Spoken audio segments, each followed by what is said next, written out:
This is your Pontik exclusive. Okay, we're here with Natalia Fedner. Natalia, welcome to Pontik. It's nice to be here. Okay, my first question. How did you start all this craziness and beautiful artwork now made knit? Actually, you can wear it. How do you start it? The idea, well, I've been a designer for a long time, and I always liked inventing and trying new things. I don't like the idea of designing something that already exists. To me, this is kind of boring, and there's a lot of other designers who make things that are beautiful that already exist. As a consumer, I wear a lot of things that already exist.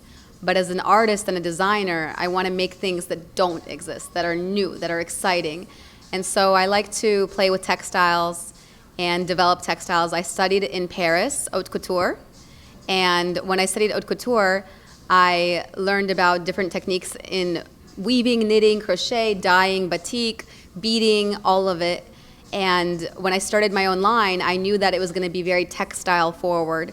I had always used metal as a trim in my garments, but as I was working out new pieces for my first collection, I thought, you know what if I kept going? What if I didn't just stop with a little trim? Let me try weaving some more. Let me see how much I can go before it breaks. And I was actually able to make a tank top.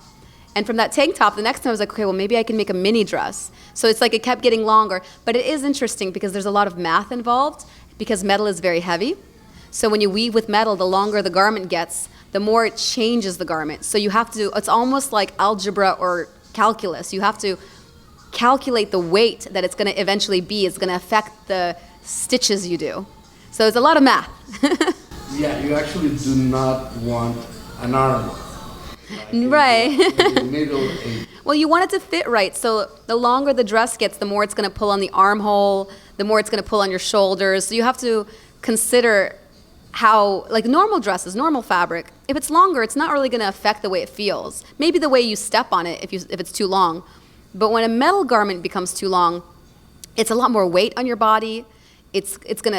The gravity is going to pull it down more. The way it hits the bottom of your body is going to change. So you have to adjust a lot more than you would in a regular garment.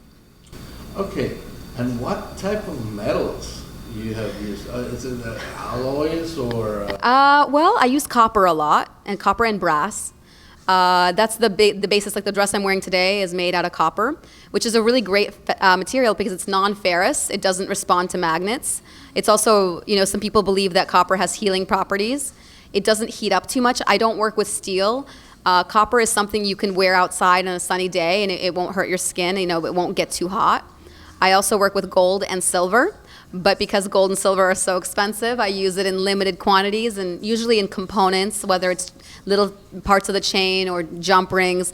Though I have made fully woven and knitted like chain jewelry out of solid gold and solid silver. And then of course, if a client comes along and they have the financial means, I will make them a fully 14 karat gold, 18 karat gold, whatever they want dress. Okay, getting into the weaving part. Mm-hmm. Look at it. It's like based on spider web. Yeah. This one is. Yeah, and it gets a center, and then it expands, opens. It's if you look at what I'm wearing today, it's not. The shape of the dress is symmetrical, but the pattern is not. And it's really fascinating because when I work with other designers and I teach them how to do this, it's sort of like breaks their brain because they're not used to making something that is on the one hand symmetrical, but on the inside is not symmetrical. And it is kind of like a spider web, but a spider web that is imperfect. I also make garments that are more simple, as you saw on the runway, that don't have the spider web effect. But there is a feeling of a beautiful trap, It's interesting that you have got the eye of some of the major artists, any kind, movies, music, and you've been very busy. I've been very busy this year, yes. Yeah, I've seen.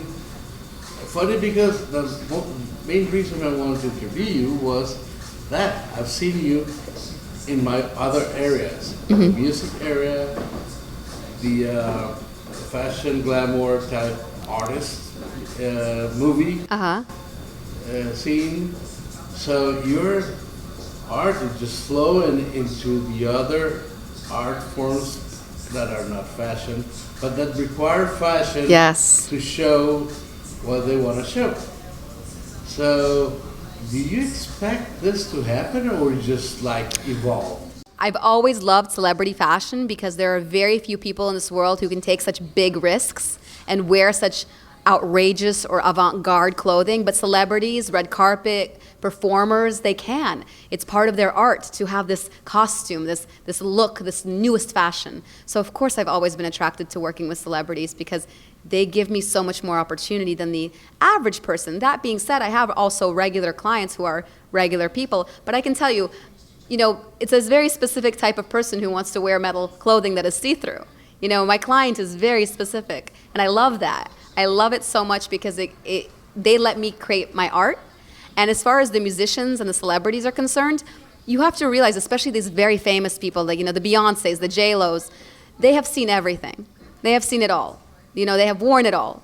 And so when they see something new, they are very excited because it's not every day they see something new. They have designers throwing clothing at them, paying them to wear their clothing.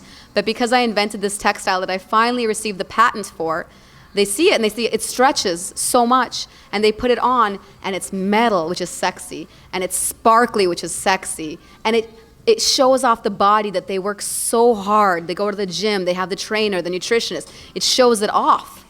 So you see, it's kind of this perfect formula for performers and celebrities. Who was the tipping stone? That one that made all this explode? Because sometimes you have friends, you have this, you have that, and they try it, they'll be there for you and everything, but there comes this person who says, oh, I like that. And once they take it outside, it explodes. I think Jennifer Lopez, J-Lo. J-Lo was my tipping point. I had been working with some celebrities, but she was the first one. Not only did she wear a dress publicly in a music video, but she also actually, her team, her stylists, made sure that Entertainment Tonight, the media outlet, they made sure that Entertainment Tonight said my name and put my logo up and a behind-the-scenes video. So there was this behind-the-scenes, they were shooting in the desert, and they say, Jennifer Lopez is wearing Natalia Fedner. And it's, my name was so new, I had just started my line, and now I could go to stores and say, hey, here is this very famous person wearing my stuff, will you please put my line in your store? Now it means something. Otherwise, most stores won't pick up the phone, they won't email you back. They have so many designers who are trying to get in there, but if you have like one big name, it makes them take you a little bit more seriously. Actually, that's it. On my post for that video, I mentioned. I saw that. I remember that. I saw that. Yes. So you see, that's how I feel when I see something that's unique, great, and it's gonna keep on going into great things. What's interesting is that skirt that Doja was wearing was actually in my runway show, the exact skirt she wore. But in my runway show, it was a dress because that skirt actually converts into a dress. It has a bunch of snaps. So it's silver. So it was in the show. Yeah, hopefully next time we can show it on the runway. This was my first time, and we just didn't have enough time to practice. But originally I was going to have her unsnap it and turn it into a skirt. But we just didn't have time. It happens next time. We're waiting for that one. The next show will be, the show was great, but we had a lot of performance aspects that we actually cut out because there just wasn't enough time to practice, and a lot of it takes practice. So if you come for the next show, I don't know. We will both have to wait and see. It depends on when I have the energy again. I mean, I've had my line for 6 years, and this is the first time I've done a show like this. So clearly it's taken me a long time to find the energy. Well, I hope you really find it because, it's amazing what you're doing. It's amazing, the whole idea behind it. It actually looks like very subtle, very breakable, very... Yeah. It's kind of like, when they talk about, and I know they have this expression in Spanish too, but the idea of like one little branch is weak, but if you have a whole bunch of branches, it's strong. You can't break like a fistful of branches, but one branch you can break. It's kind of like this metal. It's a lot of little tiny links, like a necklace, like very small links.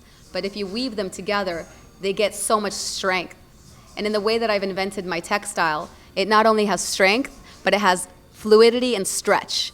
So it's like strong but stretchy. I heard that you said a little while back that it's already patented. I got the patent finally, yes, just recently. It was patent pending for a very long time. And now that you know more or less where you're going, I hope you know where you're going. I would love, now that I have it, I would love to collaborate with some really historic brands. You know, like I would love to collaborate with Versace. I would love to collaborate with artists like Iris Van Herpen and other revolutionary people. You know, Valentino. You know, now that I feel more secure in this technology, I want more people to see it. It would be cool. It would be cool. I would love that, to have that kind of impact. No, you will. I see the future. I see you're that kind of person that makes things happen and have the innovative brain, and that takes you places. It does. You just have to make sure you don't get too tired along the journey. It's exhausting, you know? I love it. I love what I do. But I'm an artist, and my favorite thing in the world is just to be in my atelier working with my hands. That makes me the happiest. I believe that. Are you planning to try other metals? Or I have there's other things I've done that I've been kind of not public about yet because I was waiting to get the patent. Now that I have the patent, there's a way for me to weave the textile where it starts looking like a metal tattoo. So like if a person is wearing this garment, it just looks like they have chain embedded in their skin because of the special way I'm weaving it. And then I also started making these sculptures about 2 years ago. I went to Art Basel here in Miami, and I was so inspired. And what I do now is I take my chain textile and I dip it in resin, and then I work with glass vases and vessels, and especially vintage ones from the 1950s, and I wrap them in my textile. It's covered in resin, and then I let it dry. And I'll show you some images afterwards, but I think it's amazing and exciting. And as an artist, that is exciting for me. Like how else can I make art? I'm not an artist you're gonna go see next week doing a collaboration with Target. To me, commercial is not exciting. Of course, it's great to make some money, but it's not, I only do the things that interest me. Well, I really hope to see you again. I really would love to go to your atelier if you ever had the chance to fly to LA. But I know you're gonna go places. I know you're gonna get your dreams of all the things you have in your mind. Thank you. And it just takes time, I know. But trust me, you're on the right path. You're right now the talk of the town.